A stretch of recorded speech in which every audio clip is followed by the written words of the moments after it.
ஈசனுக்கான இரவில் குருவின் வழிகாட்டலுடன் ஆன்மாவை விழிப்படைய செய்ய வாருங்கள். குரு மகாவிஷ்ணுவின் மகா சிவராத்திரி சிறப்பு தியானம்.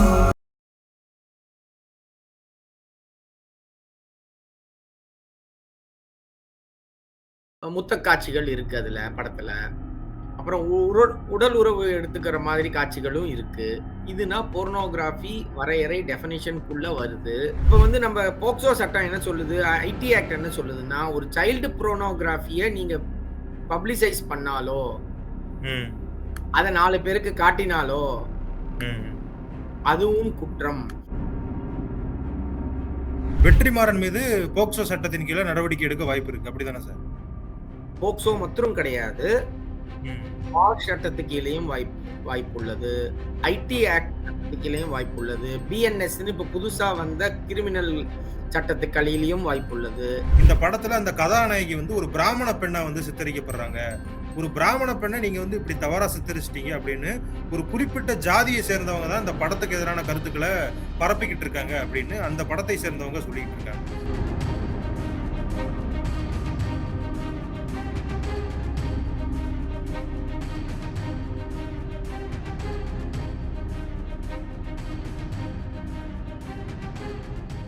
பேசு தமிழா பேசு நேயர்களுக்கு வணக்கம். இன்று நம்முடன் இணைந்திருக்கும் சிறப்பு விருந்தினர் சமூக ஆர்வலர் டாக்டர் திரு வெங்கடேஷ் அவர்கள். வணக்கம் சார். வணக்கம் சார். சார், நீங்க வந்து ஒரு கம்ப்ளைண்ட் வந்து ஃபைல் பண்ணிருக்கீங்க, ஆன்லைன் கம்ப்ளைண்ட் கொடுத்திருக்கீங்க பேட் கேர்ள் அப்படிங்கிற அந்த படக்குழு மீது. எதுக்காக இந்த கம்ப்ளைண்ட் கொடுத்திருக்கீங்க? யார் மேலெல்லாம் கம்ப்ளைண்ட் கொடுத்திருக்கீங்க சார்? ஆமா, இது எதுக்காக கொடுத்திருக்கேன்னா, சில சட்டங்கள் இருக்கு. போக்சோ அப்படின்னு ஒரு சட்டம் இருக்கு, எல்லாருக்கும் தெரியும். இந்த குழந்தைகளுக்கு மேல இருக்கிற பாலியல் குற்றத்துக்கு தடுக்கிற சட்டம் உண்டு, அது ஒண்ணு. அப்புறம் இன்ஃபர்மேஷன் டெக்னாலஜி ஐடி ஆக்ட் அது ஒண்ணு இருக்கு. அப்புறம் பாஷ் அப்படின்னு அலுவலகத்திலையும் வேலை செய்கிற இடத்துலையும் பெண்களுக்கு நடக்கிற அத்துமீறல்கள், பாலியல் துன்புறுத்தலுக்காண்டி ஒரு சட்டம் இருக்கு. இந்த சட்டத்துலனா சில விஷயத்த சட்டப்படி குற்றம் அப்படின்னு சொல்லியிருக்காங்க. என்னென்ன விஷயம் அப்படின்னு பார்த்தீங்கன்னா, ஒண்ணு போர்னோகிராஃபி அப்படின்னு சொல்லுவாங்க. வந்து காம கிளர்ச்சியம் அப்படின்னு சொல்லிட்டு படமோ வீடியோவோ அது வந்து போர்னோகிராஃபி. அதுலயும் சைல்டு போர்னோகிராஃபி இன்னும் கொடூரமான குற்றம், ஈனியஸ் குழந்தைகளுக்கு எதிரான பாலியல் குற்றங்கள். ஆமா, அதுல இது சைல்டு போர்னோகிராஃபி அப்படின்னு. இந்த போர்னோகிராஃபி நான் என்னங்கிற வரையறை டெஃபினிஷன் வந்து அந்த போக்சோ ஆக்ட்லயே சொல்லப்பட்டிருக்கு. சரத்து 2 DA அப்படின்னு சொல்லியிருக்கு. அதுல பாத்தீங்கன்னா, ஒரு குழந்தையோ இல்லாட்டி குழந்தை மாதிரி உருவாக்கப்பட்ட சித்தரிக்கப்பட்ட மனிதர்களோ இல்ல படமோ கார்ட்டூனோ குழந்தை மாதிரி ஐடென்டிஃபை பண்ற கார்ட்டூன்லயே நீங்க வந்து இந்த பாலியல் விஷயத்தை காட்டினீங்கன்னா, அதை வந்து பரப்பினீங்கன்னா, அதை எடுத்தீங்கன்னா அதுவே குற்றம் அப்படின்னு சட்டம் சொல்லுது. படத்துல வந்து டீசர் தான் வெளியாயிருக்கு. இப்ப இந்த டீசர்ல பாத்தீங்கன்னா 2 விஷயம் நல்லா தெள்ளத் தெளிவா கூறப்பட்டிருக்கு. ஒண்ணு, ஒரு பள்ளிக்கூடத்துல மாணவ மாணவிகள் சம்பந்தப்பட்ட ஒரு கதை அப்படின்னு நல்லா தெரியுது படத்துல. ஏன்னா பள்ளி வளாகத்துல ஸ்கூல் யூனிஃபார்ம் போட்ட ஆக்டர் ஆக்ட்ரஸ் பெண் ஆண் நடிகைகள் வந்து இருக்காங்க. ஸோ அது பள்ளி வளாகத்தில் நடக்கக்கூடிய சமாச்சாரங்கள். பள்ளி வளாகத்துல யார் இருப்பா? குழந்தைங்க தான் இருப்பாங்க. குழந்தைங்க தான் பள்ளியில இருப்பாங்க. ஸோ அவங்க வந்து ஃபார் எக்ஸாம்பிள் முத்த காட்சிகள் இருக்கு அதுல படத்துல. அப்புறம் உடல் உறவு எடுத்துக்கிற மாதிரி காட்சிகளும் இருக்கு. இதுனா போர்னோகிராஃபி வரையறை டெஃபினிஷனுக்குள்ள வருது. இது குழந்தைகளுக்கு சம்பந்தப்பட்டது. ஏன்னா ஸ்கூல்ல படிக்கிற பசங்க பொண்ணுங்க பண்ற மாதிரி சித்தரிக்கப்படுகிறது. அதுக்கப்புறம் அவங்க காலேஜுக்கு போற மாதிரியும் காட்டியிருக்காங்க, இல்லைன்னு சொல்லல. ஆனா ஸ்கூல்ல காட்டுற மாதிரி இருந்தது. ஆக்சுவலா ஒரு பள்ளிக்கூடத்துல இந்த ஒரு நிழல் காட்சி தான் காட்டுறாங்க. 2 பேரும் முத்தம் கொடுக்குற மாதிரி காட்டுறாங்க. அது அந்த ஸ்டூடெண்ட்ஸா தான் இருக்கும்னு நம்ம எப்படி சார் நம்மளா நம்புறது? வேற ஏதாவது காட்சி கூட அங்க இருக்கலாம்ல. நம்மளா ஒரு படத்துடைய ட்ரெய்லர் தான் வந்திருக்கு, டீசர் வந்திருக்கு. நம்ம அதை பார்த்துட்டு நம்ம வந்து கம்ப்ளைண்ட் கொடுத்திருக்கீங்க. அது எந்த விதத்துல இதா இருக்கும், சரியானதா இருக்கும்னு நினைக்கிறீங்க? கரெக்ட். அதை மட்டும் நீங்க தனியா மட்டும் அதை பார்க்க கூடாது. அந்த காட்சிக்கு அப்புறம் என்ன நடந்தது அப்படின்னு பார்த்தீங்கன்னா, வீட்ல வந்து அந்த பொண் குழந்தைய திட்டுற மாதிரி ஒரு காட்சி இருக்கா? அவமானப்படுத்திட்டாங்க. அப்புறம் வந்து அந்த டீச்சரோ வேற யாரோ அத காட்டுற மாதிரி ஒரு காட்சி இருக்கா? சோ ஆமா. அந்த ஒரு காட்சிய மட்டும் நம்ம பார்க்கக்கூடாது. அது தொடர்புடைய காட்சிகள். அதனால தான் அந்த குற்றத்துல வந்து இந்த சரத்து 2 சொன்னதுல தெளிவா சொல்லியிருக்கு. குழந்தையோட சம்பந்தப்பட்ட மாதிரி எதா இருந்தாலே அது குற்றமாயிடும். ஓகே. அது குழந்தை தான் இருக்கணும்னு அவசியம் கிடையாது. குழந்தை மாதிரி ஒரு படம் வரைஞ்சு 2 குழந்தைங்க முத்தமிடுற மாரி உடல் ஒரு காட்சிகள் வைக்கிற மாரி வச்சாலே தப்பு. படம் ம். வரைஞ்சாலே. இது வந்து ஓகே. வரைபடம் இல்ல. இந்த படம் வந்து கார்ட்டூன் படம் இல்ல. இது ம். லைவா 2 மனிதர்கள் நடந்த ம படம் அது. சோ அதனால இதோட தன்மையே வேற. சோ வெறும் ஓகே. கார்ட்டூன்ல அப்படி நடந்தாலே அது குற்றம்னு சட்டம் சொல்லுது. சோ அது முழுக்க நீங்க பார்க்கும்போது, இது வந்து குற்றம். இது குற்றமா? இல்லையாங்கிறது இந்த கம்ப்ளைண்ட் அவங்க எடுத்து விசாரிச்சு வழக்கு தொடர்ந்து நீதிமன்றம் தான் அத முடிவு பண்ணணும். இது சட்டத்த படிச்சதுனால, இந்த டீசர பார்த்ததுனால எனக்கு குற்றம்னு சொல்லுது தெரியுது. இந்த காரணங்கள்னால நான் வந்து கம்ப்ளைண்ட் குடுத்துருக்கேன். Okay sir. இந்த கம்ப்ளைண்ட்ல யார் மேலலாம் குற்றம் சாட்டி கம்ப்ளைண்ட் குடுத்திருக்கீங்க சார்? ஆமா. இதுல வந்து அன்பார்ச்சுனேட்லி வேற வழி இல்லாம ஒரு 2, 3 பேரு வந்து எனக்கு தெரிஞ்சவங்க, தெரிஞ்ச இந்த சென்ஸ் பிரபலமானவங்க. அவங்க ம். மேலயும் குடுக்க வேண்டிய கட்டாயத்துல வந்துருது. 1 இந்த Google கம்பெனி. Google company. ஏன்னா அந்த Google கம்பெனி தான் வந்து YouTubeங்கிற இடத்த ஓன் பண்ணுது. அந்த ஓகே. Google கம்பெனி தான் 1. இன்னொன்னு அந்த படத்தோட புரொடியூசர்ஸ் அது கரெக்ட்டா யாருன்னு எனக்கு தெரியல. அதனால பேரு போடல. புரொடியூசர்ஸ்ன்னு அது 1. இல்ல புரொடியூசர்ஸ் வந்து வெற்றிமாறனும், அனுராக் காஷ்யப்பும் தான் அந்த படத்த புரொடியூஸ் பண்ணியிருக்காங்க. ஓ! அப்படியா? ஓகே. ம். அது எனக்கு கரெக்ட்டா என்னால கன்ஃபார்ம்டா சொல்ல முடியல.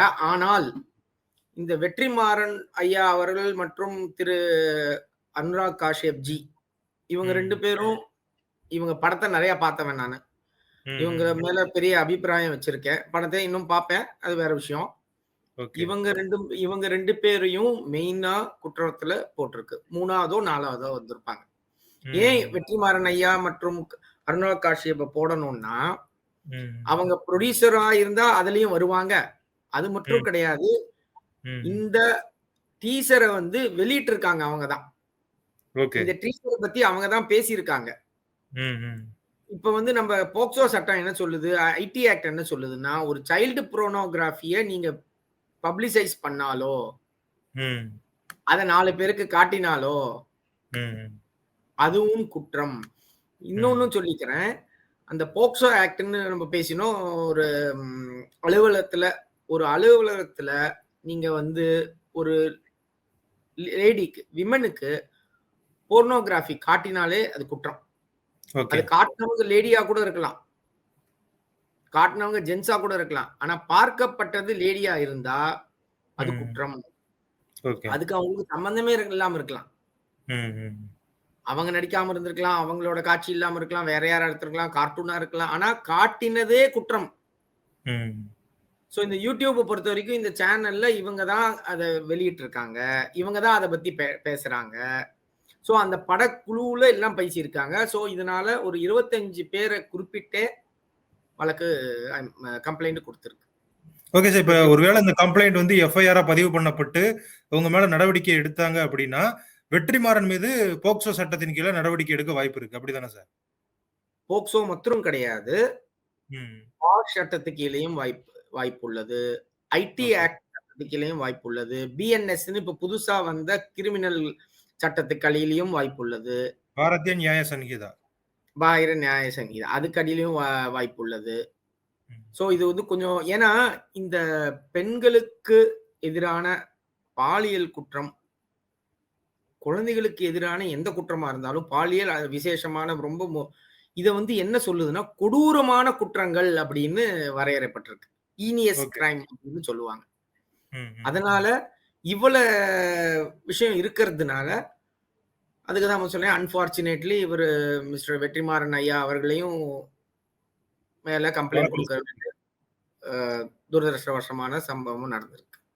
Okay sir. இப்ப நம்மளுடைய தரப்புல ஒரு கம்ப்ளைண்ட் குடுத்துட்டோம். ஆனா அந்த படக்குழு இருப்பாங்கல்ல, அவங்க வந்து ஒரு நியாயத்த முன்வைக்கிறாங்க. அவங்க என்ன சொல்றாங்க அப்படின்னா, ஒரு பெண், அந்த பெண்ணுடைய வாழ்க்கையில நடக்கக்கூடிய ஒரு சில சம்பவங்களை வந்து நாங்க படமாக்கியிருக்கோம். அந்த பெண்ணுக்குன்னு இருக்கக்கூடிய உணர்வுகள நாங்க அந்த படத்துல பதிவு பண்ணியிருக்கோம். இதுல என்ன தப்பு இருக்கு? இதை விட அதிகமான வன்முறை சம்பவங்கள் செய்யக்கூடிய ஹீரோக்கள நம்ம பார்த்திருக்கோம். அதே மாதிரி கெட்ட பழக்கங்கள வைத்திருக்கக்கூடிய ஹீரோக்கள நம்ம பார்த்திருப்போம். அதாவது உணர்வு சம்பந்தமான ஒரு படத்த நாங்க எடுக்கும் பொழுது, ஒரு பெண் இப்படி செஞ்சுட்டா அப்படிங்கிறதுனாலயே நீங்க வந்து குற்றம் சாட்டுறீங்க. வேற யாராவது இத பண்ணியிருந்தா இந்த மாரியான வழக்குகள்லாம் யாரும் தொடர்ந்திருக்க மாட்டாங்க. கம்ப்ளைண்ட் குடுத்திருக்க மாட்டாங்க. அப்படிங்கிறது தான் அவங்களுடைய கருத்தா இருக்கு. இத நீங்க எப்படி சார் பார்க்குறீங்க? இதே ஒரு ஆண் பண்ணும்போது நம்ம அமைதியா தானே இருந்தோம். ஸோ இத வந்து ஃபர்ஸ்ட்டு கொஞ்சம் விரிவா இதுக்கு பதில் குடுக்க ஆசைப்படுறேன். ஒண்ணு, வெற்றிமாறன் ஐயா பெண் கிடையாதே. ம். அனுராக் காஷ்யப் பெண் கிடையாதே. அவங்க மேல தான் மெயினா 3வதுன்னு நெனைக்கிறேன் லிஸ்ட்ல. ஸோ இல்ல அந்த அவங்க பெண் கதாநாயகி சொல்றாங்க. ஒரு கதாநாயகன் பண்ணா நம்ம அமைதியா போயிர்றோம்.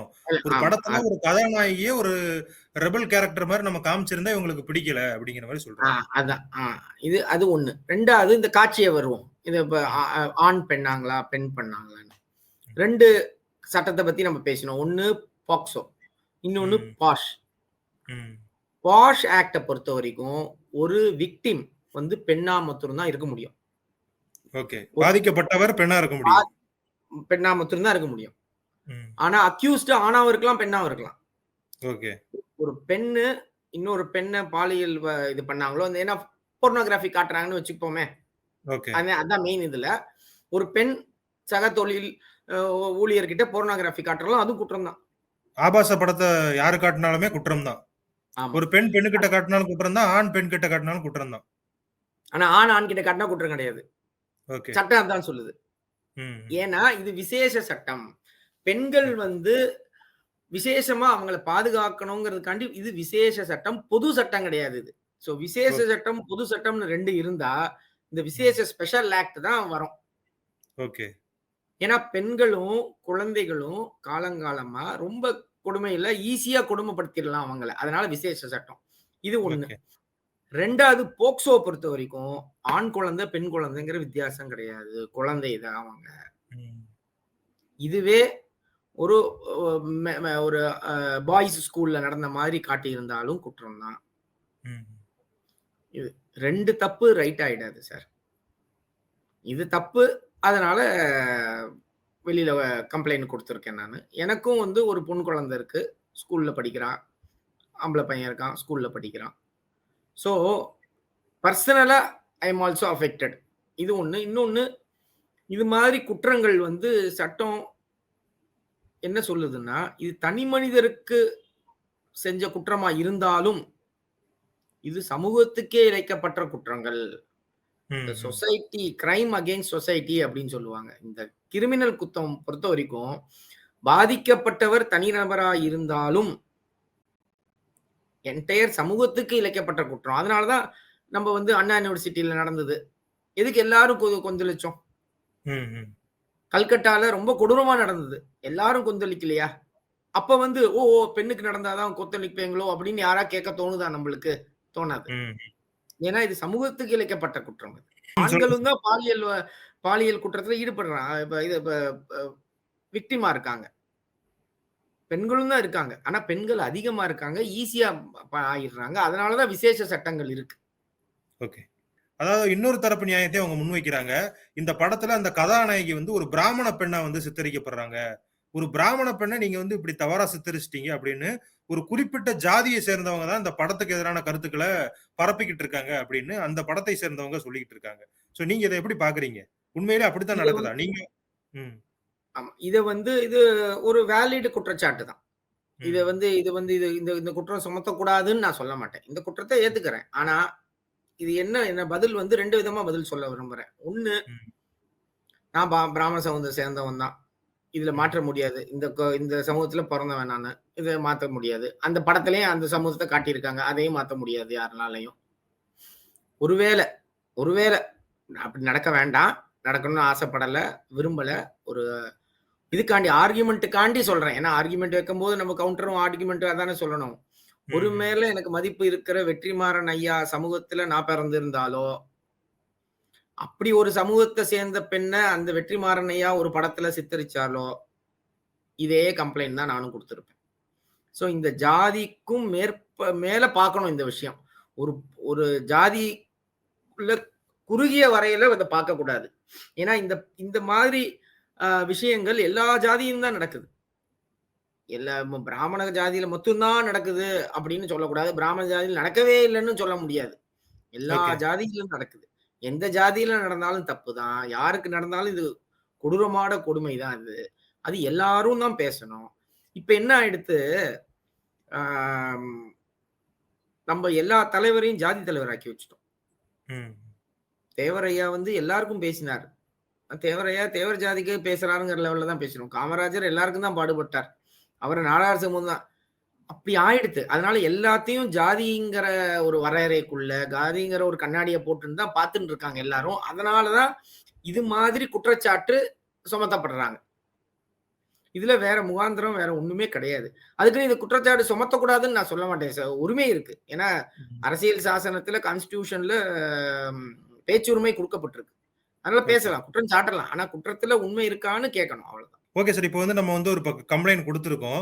ஒருவேளை இந்த நடவடிக்கை எடுக்கப்பட்டா யார் மீது சார் எடுக்கப்படும்? இந்த படம் வந்து தடை செய்யப்படுமா? இல்ல அந்த காட்சிகள் மட்டும் நீக்கப்படுமா சார்? ஏன்னா இப்ப ஒரு படமா எடுத்தாங்க அப்படின்னா, அந்த படத்துல வந்து நம்ம ட்ரெய்லர்ல தான் ஒரு சில காட்சிகள பார்த்திருக்கோம். ஒருவேளை இந்த படத்துல இதையும் தவிர்த்து நெறைய காட்சிகள் இருக்கலாம். நம்மளுடைய கம்ப்ளைண்டோட நோக்கம் என்ன சார்? இவங்கள கைது செய்யப்படணும் அப்படிங்கிறதா? இல்ல அந்த படத்த வெளிய விடக்கூடாதுங்கிறது தானா? ஆ இது 2மே கிடையாது நோக்கம். ம். நோக்கம் என்னன்னா, ஒரு தப்பு நடந்திருக்கு. அந்த தப்ப வந்து சட்ட ரீதியா என்ன பண்ணணுமோ, அத பண்ணணும். அப்படிதான் கம்ப்ளைண்ட்ல குடுத்திருக்கு. இது ஓகே. ஒண்ணு. இன்னொன்னு குறிப்பிட்டு ஒண்ணு சொல்லியிருக்கேன் நானு.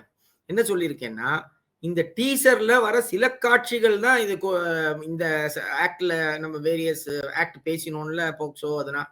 சில காட்சிகள் இந்த இந்த டீசர்ல வர சில காட்சிகள் தான் குற்றமே ஒழிய, மிச்ச காட்சிகள்லாம் ஒண்ணும் பிரச்சனை இல்ல. அந்த ம். காட்சிகள் இருக்கிற டீசர் YouTubeல இருக்கக்கூடாது. ஏன்னா இருந்ததுன்னா, அது குற்றம் கன்டினியூவா போயின்னு இருக்குன்னு அர்த்தம். ஒரு போர்னோகிராஃபி தான் அது. போர்னோகிராஃபி இருக்கக்கூடாது. இருந்ததுன்னா குற்றம். அதுக்கு நடவடிக்கணும். அத வந்து வெளியில அத வந்து எடுக்கணும் அப்படின்னு சொல்லியிருக்கு. அந்த காட்சிய தான். ஓகே. என்டையர் டீசரும் கிடையாது. பிளஸ் படத்த ஓகே. பொறுத்தவரைக்கும் நான் படத்த இன்னும் பார்க்கல. பார்க்குற மாரி உத்தேசமும் யாருமே கிடையாது. பார்க்கல. ம். படக்குழு தான் பார்த்திருக்கீங்க. பார்க்குற மாரி உத்தேசமும் கிடையாது. விட்டுடுறேன். ம். அதனால படத்த பத்தி என்னோட கருத்து ஒண்ணும் கிடையாது.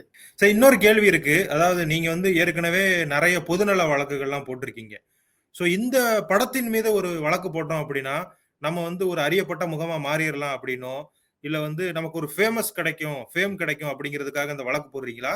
இல்ல வேற ஏதாவது காரணம் இருக்குமா? ஏன்னா இந்த மாதிரியான ஒரு செலிபிரிட்டிக்கு மேல வழக்கு போடுறவங்களுக்கு இருக்கக்கூடிய ஒரு குற்றச்சாட்டு, அவங்க மேல வைக்கக்கூடிய குற்றச்சாட்டு அதா தான் இருக்கும். இவங்க வந்து சும்மா விளம்பரம் தேடுறாங்க. அதனால தான் அப்படி கேஸ் போடுறாங்க அப்படின்னு இருக்கும். நீங்க இந்த வழக்கு போட்டதுக்கான முக்கியமான காரணம் என்ன? ஆ முக்கியமான காரணம் என்னன்னா, வந்து நான் என்னோட சின்ன வயசுல நானும் பாதிக்கப்பட்டவன். பாலியல் ரீதியா தான் பாதிக்கப்பட்டேன். ஓகே. குற்றம் செஞ்சவரு பிராமணர் தான். பிராமணர் ம். மட்டும் கிடையாது. பிராமண சமூகம் மட்டும் கிடையாது. என்னோட பிராமணத்திலே நெறைய சமூகம் இருக்குல்ல. ஐயர், ஐயங்காரு, மதுவா, வடகலை, தென்கலை நெறைய இருக்கு. உட்பிரிவுகள் இருக்கு. நான் ம். எந்த உட்பிரிவுல இருக்கேனோ, அதே உட்பிரிவுல சார்ந்தவர் தான் அவரு. அது மாத்திரம் இல்ல, எங்க ஃபேமிலியில தெரிஞ்சவர் அவரு. அவர் பிற்காலத்துல நெறைய பெண்களுக்கு பாலியல் தொல்ல குடுத்து, டிஸ்மிஸ் ஆயி, அவர் மேல நெறைய கேஸ் வந்தது. அது வந்து என்னைய மன ரீதியா ரொம்ப பாதிச்சுச்சு முன்னாடி. அப்படி ம். கேட்டுப்பட்டேன். ஐயோ! நம்ம ஒண்ணுமே சொல்லலையே! நம்ம சொல்லியிருக்கலாமே! சொல்லியிருந்தா, இவர் இப்படின்னு தெரிஞ்சிருக்குமே! அந்த பெண்கள் காப்பாத்தப்பட்டிருக்கலாமே! அப்படி ம். அந்த குற்ற உணர்வு எனக்கு நடந்தது ஒரு பக்கம். நான் நடந்தது ஒண்ணும் பண்ணலங்கிற குற்ற உணர்வு வந்து என்னைய வந்து ரொம்ப நாள் தூங்க விடாம பண்ணியிருக்கு. ஓகே. அப்ப நீங்க என்னன்னா கம்ப்ளைண்ட் குடுத்திருந்தாலோ, இல்லன்னா வெளிய சொல்லியிருந்தாலோ, அன்னைக்கே அவர் தண்டிக்கப்பட்டிருப்பாரு. அதுக்கு மேல அந்த குற்றங்கள் நடந்திருக்க வாய்ப்பில்லன்னு சொல்றீங்க. அப்படிதானே? வாய்ப்பு கம்மி. குற்றம் நடக்காம இருக்கிறதுக்கு வாய்ப்பு இருந்திருக்கும். ம். என்ன ம். தண்டிக்கப்பட அவர் அப்படின்னு தெரிஞ்சிருக்கும்ல சின்ன இதுன்னு. அது. ஆனா அது பண்ணாததுனால, ம். எனக்கு என்ன வந்ததுன்னா, நம்பளுக்கு தெரிஞ்சது, நம்மனால முடிஞ்சது ம். வெளிய சொல்லணும். தைரியமா அப்படின்னு. ஓகே. இது ஓகே. தெரிஞ்ச விஷயம். இது ம். தப்பு. குற்றம் சட்டம் படிச்சதுனால, சட்டம் என்ன சொல்லுதுன்னு படிச்சதுனால, இது நம்ம ம். கம்ப்ளைண்ட் குடுக்கணும். அப்படின்னு இது ஒரு ரொம்ப முக்கியமான காரணம். ம். பொதுநல வழக்கு பொறுத்தவரைக்கும் இங்கிலீஷ்ல அத பிஐஎல் அப்படின்னு சொல்லுவாங்க. பப்ளிக் இன்ட்ரெஸ்ட் லிட்டிகேஷன் பொது நல வழக்கு. ம். ஆனா அன்பார்ச்சுனேட்லி என்ன ஆயிருக்குன்னா, நீங்க சொல்ற மாதிரி இந்த குற்றம் சாட்டுற மாரி தான் நெறைய பேரு அத பண்ணிட்டு இருக்காங்க. ம். அது வந்து பிஐஎல்ன்னு போர்வையில பப்ளிசிட்டி இன்ட்ரெஸ்ட் லிட்டிகேஷன், ம். Private interest litigation. எனக்கு உங்க மேல பிடிக்கலன்னா, உங்க மேல ஒரு பொதுநல வழக்கு மாரி போட்டுருவேன் நானு. இல்லாட்டி பப்ளிசிட்டி. இன்னொன்னு இருக்கு. Political interest litigation. இந்த கட்சிக்காரன், அந்த கட்சிக்காரன் மேல பண்ற இத போடுவான். இந்த கட்சிக்காரன் ஆட்சியில இருக்கும்போது, அந்த கட்சிக்காரன் வந்து சும்மா இல்லாம ஆட்சியில் நடக்கிற ஸ்கீமு எதா பண்றாங்கன்னா, அதுக்கு மூட்டு குடுப்பாங்க. அதுவும் ம். நடக்குது. இது ஓகே. நெறைய நடக்குது. ஆனா வந்து, நம்ப கான்ஷியன்ஸ் நம்ப எதுக்காண்டி பண்றோம்னு நம்பளுக்கு நம்ப யாருக்கும் சொல்ல வேண்டாம். நம்பளுக்கு நம்மளே புரிஞ்சுக்கணும். நைட்டு தூக்கம் வரணும். அது பண்ணா நம்ம என்ன வேணா பண்ணிக்கலாம். அதுல ஒண்ணும் மாற்று கருத்து இல்ல. Okay sir. இப்ப இந்த நம்ம வந்து வழக்கு போட்டிருக்கோம். இது வந்து எஃப்ஐஆர் பதிவு பண்ணப்பட்டா, பாதிக்கப்பட்டவங்க, அதாவது நீங்க யாரெல்லாம் குற்றம் சாட்டுறீங்களோ, அவங்க மேல வந்து நடவடிக்கை எடுக்கப்படும். இது ஒரு பக்கம் இருக்க, இன்னொன்னு சொல்லப்படுது சார். அதாவது திரைப்படங்கள் தான் இந்த சமூகத்துல பிரதிபலிச்சுக்கிட்டு இருக்கு அப்படின்னு சொல்றாங்க. உதாரணத்துக்கு பார்த்தீங்க அப்படின்னா, ஒரு சில நாட்களுக்கு முன்னாடி தெலுங்கானால வந்து ஒருத்தர் தன்னுடைய மனைவியவே கொலை பண்ணி, அவங்கள வந்து குக்கர்ல வச்சு அவிச்சு, அதெல்லாம் அவங்களுடைய பாடிய டிஸ்போஸ் பண்ண மாரி இப்ப இருந்தது. அந்த குற்றச்சம்பவத்துல அந்த குற்றவாளி கிட்ட விசாரிக்கும் பொழுது, அவர் என்ன சொல்றாரு அப்படின்னா, "நான் வந்து ஒரு படத்த பார்த்தேன். அந்த படத்துல இந்த மாரி தான் அவர் வந்து தன்னுடைய மனைவிய கொலை பண்ணுவாரு ஹீரோ. அதே மாதிரி நான் பண்றேன்." அப்படிங்கிற மாரி சொல்றாரு. சோ ஒரு படத்துல நம்ம ஒரு காட்சிய காட்டுறோம், ஒரு காட்சிய எடுக்குறோம் அப்படின்னா, அது இந்த சமூகத்துல பிரதிபலிக்க வாய்ப்பு இருக்கா சார்? இப்ப நம்ம வந்து இந்த படத்தின் மேல வழக்கு தொடர்ந்திருக்கோம். நீங்க வந்து கம்ப்ளைண்ட் குடுத்திருக்கீங்க. நெறைய பேர் என்ன சொல்றாங்க அப்படின்னு பார்த்தீங்கன்னா, "இது போன்ற படங்கள் தான் சமூகத்த சீரழிக்குது" அப்படின்னு சொல்றாங்க. நீங்க அதனால தான் இந்த படத்துக்கு எதிரா வழக்கு தொடர்ந்திருக்கீங்களா? அது காரணம் கிடையாது. ஏன்னா, நம்ம வந்து ம். சட்டத்துல வந்து ஒரு ஒரு ஒரு சப்ஜெக்ட் இருக்கு. கிரிமினாலஜி அப்படின்னு இருக்கு. ஒரு ஓகே. குற்றம் பண்றவங்க ஏன் பண்றாங்க? எப்படி பண்றாங்க? எதனால பண்றாங்க? அப்படின்னு ஒரு சப்ஜெக்ட்டே இருக்கு. அத படிப்போம் நாங்க. கிரிமினாலஜி. ம். அதுல ஒரு மெயின் பார்ட் என்ன சொல்றாங்கன்னா, சமூகம் வந்து செய்யற தூண்டுது அப்படின்னு சொல்லுவாங்க. சமூகம். ம். சமூகங்கிறது எல்லாமே சேர்ந்தது தான். இந்த ஓகே. படம் பார்க்கறதும் சமூகம் தான். அப்படின்னு ஒரு தியரி தான் அது. ஓகே. ம். ம். அந்த தியரி வந்து ஃபுல் ப்ரூஃப்னா சயன்டிஃபிக்ன்னா கேட்டனா கிடையாது. ஏன்னா, அந்த ம். குக்கர்ல வெட்டி அசம்பாவிதம் பண்ணவரு, அந்த படத்த அவர் மாத்திரம் தான் பார்த்திருப்பாரா? எவ்வளையோ ம். பேர் பார்த்திருப்பாங்க. மிச்சவங்கன்னா ஏன் அவங்கவங்க பொண்டாட்டிய வெட்டல? கரெக்ட்டா? அது ஒண்ணு. இன்னொன்னு, பழைய காலத்துலன்னா நம்ப கேள்விப்பட்டிருப்போம். அந்த இவரு சின்னப்ப தேவர்ன்னு இருந்தாரு. அவரு சாமி படங்கள்லாம் நெறைய எடுப்பாரு. ஆமா. அது மாரி அத பார்த்துட்டு நெறைய பேரு சாமி பக்தர்கள்லாம் ஆயிருக்காங்க அப்டின்னா கேள்விப்பட்டுருக்கோம். படத்தினால அதுவும் கேள்விப்பட்டுருக்கோம். இதுவும் ஆனா சின்னப்ப தேவர் எடுத்த எல்லா படத்தையும் பார்த்து எல்லாருமே சாமியார் ஆனாங்க அப்டின்னா ஒண்ணும் கிடையாது. எல்லாருக்கும் சாமி பக்தி வந்ததுன்னா கிடையாது. இதுக்கு ஒரு ம். உதாரணம் சொல்லணும்னா, ஒரு சயன்டிஃபிக்கா ஒண்ணு சொல்லணும்னா, ம். நம்ப வந்து ஒரு விளக்கு இருக்கு. பல்ப் இருக்கு. பல்ப் ம். எரிய வைக்கணும். சுவிட்ச் போடணும். ம். சுவிட்ச் போட்டா பல்ப் எரிஞ்சிருமா? அதுக்கு அது பின்னாடி என்ன இருக்கு? அதுக்கு பேரு எலக்ட்ரிசிட்டின்னு ஒண்ணு இருக்கு. மின்சாரம் பாய்ஞ்சா தான், சுவிட்ச் இருந்தா தான் பல்ப் எரியும். மின்சாரம் இல்லன்னா பல்ப் எரியாது. பல்ப் ம். எரியறதுக்கு என்ன காரணம்? சுவிட்ச் தான் காரணம்னு சொல்லலாமா? சொல்ல முடியாது. எலக்ட்ரிசிட்டி தான். படங்கிறது சுவிட்ச் தான். சில பேருக்கு. ம். உள்ள அவங்களுக்கு தோணியிருக்கணும் அப்படி பண்ணணும்னு. இத பார்த்தா, ஓ! இப்படி கூட பண்ணலாமோன்னு தோணியிருக்கணுமே ஒழிய, உள்ளக்கு எலக்ட்ரிசிட்டி பாயாம, அந்த எண்ணங்க ஓட்டங்கள் இல்லாம, நீங்க வெளிய என்ன இல்லாட்டி எல்லா படமும் பார்த்தவங்க எல்லாம் பண்ணிட்டு இருக்கணுமே! ம். அப்படி இருந்தா இன்னும் மோசமா ஏன்னா நீங்க சொன்ன மாரி எவ்வளையோ கொடூரமான படங்கள் வந்திருக்கு. அதனால காரணம் கிடையாது. இந்த டீசர பொறுத்தவரைக்கும், அந்த சில காட்சி தான் சட்டத்துக்கு விரோதமா இருக்கே ஒழிய, மிச்சதுன்னா சட்டத்துக்கு விரோதமா இல்ல. சோசியலா ம். விரோதமா இருக்கலாம் வேல. ம். சொசைட்டிக்கு விரோதமா இருக்கலாம். என் கம்யூனிட்டிக்கு விரோதமா இருக்கலாம். இது நாகரீகத்துக்கு அப்பாற்பட்டதா இருக்கலாம். ஆனா அதெல்லாம் ம். சட்டவிரோதம் இல்லங்கிறதுக்கு போது நம்ம சட்டப்படி அத ஒண்ணும் பண்ண முடியாது. இன்னொரு ஒரு ஒரு ம் நம்ம எல்லாம் கேள்விப்பட்டிருக்கோம். இந்த மீ டூ மூவ்மென்ட்ன்னு. மீ டூ மூவ்மென்ட்ல வந்து ஹாலிவுட்ல தான் ஸ்டார்ட் ஆச்சு. ஹாலிவுட்ல தான் பெரிய பெரிய தலைகள்லாம் மாட்டுனாங்க. நம்ம ஊர்ல கூட கேரளால வந்து சினிமா இண்டஸ்ட்ரியில மாட்டியிருக்காங்க அப்படின்னு ம். கேள்விப்பட்டோம். இதெல்லாம் பாலியல் சம்பந்தப்பட்ட விஷயங்கள் தான். இந்த படத்த ம். பொறுத்தவரைக்கும் இன்னொன்னு இருக்கு. ஒரு லாஸ்ட் டாங்கோ அப்படின்னு மார்லின் பிராண்டோன்னு உலக புகழ் பெற்ற நடிகர். எல்லாருக்கும் தெரிஞ்சவர். பயங்கர புகழ். அவரு வந்து இந்த படத்த காட்ஃபாதர்லாம் நடிச்சிருக்காரு. காட்ஃபாதர் அவர்தான் காட்ஃபாதர். பயங்கர அற்புதமான நடிகர், கலைஞர். ஒண்ணும் இல்ல. அவர் படம்னா காட்ஃபாதர்னா நான் 3 பார்ட்டையும் கன்டினியூஸா பார்க்குற ஆள் நானு. அவரு இந்த லாஸ்ட் டாங்கோ படத்துல லாஸ்ட் டாங்கோ இன் தத்ரூபம் Paris. Last in tango Paris. In Paris. Last tango in Paris படத்துல தத்ரூபமா ஒரு காட்சி வைக்கணும் அப்படின்னு சொல்லிட்டு அந்த ஒரு ஒரு உடல் உறவு காட்சி, அதுவும் நேச்சுரலா உடல் உறவுல ஒரு காட்சி வைக்கணும்னு சொல்லி அது இப்ப நடிகை கிட்ட சொல்லிட்டாங்க. நிஜமாவே உடல் உறவு வச்சிருவாரு. அப்படி பண்ணும்போது அவங்க ரியாக்ஷன் எப்படி இருக்குன்னு பார்க்கணும்னு படத்துல வச்சிருக்காரு. நிஜமாவே நடந்த சம்பவம் இது. ஆனா படத்துல நிஜமாவே அவங்க ரியாக்ட் பண்ணியிருக்காங்க. ஆனா அப்படி நடந்ததுங்கிறது ஒரு 30 வருஷமோ 40 வருஷம் கழிச்சு தான் வெளியே வந்திருக்கு. சோ அது குற்றமான்னு கேட்டா அது குற்றம் தான். அங்க வந்து காட்சிப்படுத்தினேனே அப்படின்னு நம்ம சொல்லிட்டு இருக்க முடியாது. ஏன்னா அது குற்றம்னு தெரியும். ஒரு ஒரு கற்பழிப்பு குற்றம்னு நம்மளுக்கு தெரியும். இது மாதிரி போர்னோகிராஃபி, சைல்டு போர்னோகிராஃபி குற்றம்னு இந்த படைப்பு எடுத்தவங்களுக்கு தெரியலன்னு தான் நான் நினைக்கிறேன். ஏன்னா தெரிஞ்சிருந்தா இந்த பெரிய ஆட்கள்லாம் பண்ணியிருக்க மாட்டாங்கன்னு தான் என்னோட இது. இல்ல சார், நீங்க சொல்றத பார்த்தோம் அப்படின்னா, இப்ப வந்து வெற்றிமாறன் அவர்கள் இத தெரியாம பண்ணிட்டாரு அப்படின்னு நம்ம எடுத்துக்கிட்டாலுமே, இப்ப நெறைய படங்கள் இருக்கு. உதாரணத்துக்கு பார்த்தீங்க அப்படின்னா, நெறைய படங்கள் நம்ம பார்த்திருக்கோம். அதுல வந்து கொலை பண்ற மாரி சீன் இருக்கும். இல்ல வேற மாதிரியான நெறைய குற்றச்சம்பவங்கள் குறித்த சீன்லாம் இருக்கு. சோ அதுவுமே குற்றமா தானே சார் பார்க்கப்படும். இப்ப டைரக்டருக்கு கொலை பண்றது குத்தம் அப்படிங்கிறது அவருக்கு கண்டிப்பா தெரிஞ்சிருக்கும். ஏதாவது ஒரு படத்த எடுத்துக்கிட்டோம்னா. சோ அவர் வந்து இத தெரிஞ்சே தான் பண்றாரு அப்படின்னா, நீங்க அவர் மேலயும் வழக்கு தொடுக்கிறதுக்கான வாய்ப்புகள் இருக்கா? ஆ, அதான். இப்ப அந்த படத்துல நிஜமாவே கொலை பண்ணிட்டாருன்னா அது குற்றம். ம்.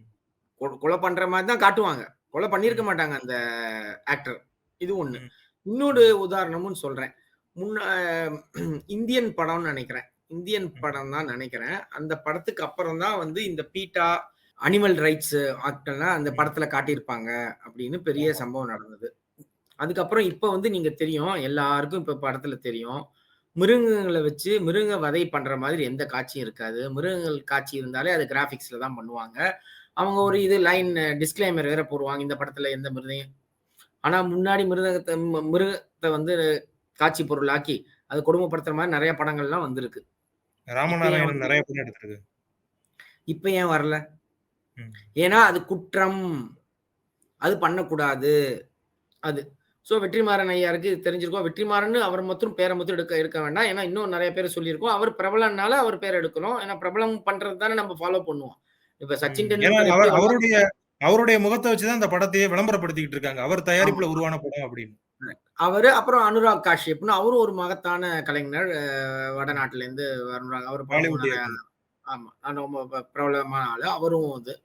சோ இவங்களுக்கு வந்து இது தப்புன்னே தெரியலன்னு தான் என்னால எடுத்துக்க முடியும். ஏன்னா இப்ப வந்து பழைய டைரக்டர் கிட்ட போய் ஆமாமா ஒரு ஒரு நாய் வெட்டுற மாரி, நாய கல்ல விட்டு எறியிற மாரி நான் காட்சி வச்சேன். அது தப்பு கிடையாதுன்னு எடுத்திருப்பாங்க. என்ன இப்ப நாய வெட்டுற மாதிரியோ, ஆட வெட்டுற மாதிரியோ காட்சி எடுக்கிறது இல்ல. அது கிராபிக்ஸா தான் ம். பண்றாங்க. ஏன்னா அவங்களுக்கு ம். தெரிஞ்சிருச்சு இது குற்றம்னு. ம். இந்த காட்சிகள் பொறுத்தவரைக்கும் இவங்களுக்கு குற்றம்னு தெரியாம தான் எடுத்திருக்காங்கன்னு எனக்கு தோணுது. அதுதான் நெனைக்கிறேன். ஏன்னா இந்த சட்டம் வந்து 2012ல வந்த சட்டம் போக்சோ. வ வ இப்பதான் வந்த சட்டம். சோ இந்த சட்டத்த பத்தி நெறைய பேருக்கு தெரியுமா? அப்படிங்கிறது ஒரு கேள்விக்குறி. சட்டத்துக்குள்ள என்ன ஓகே. இருக்கு?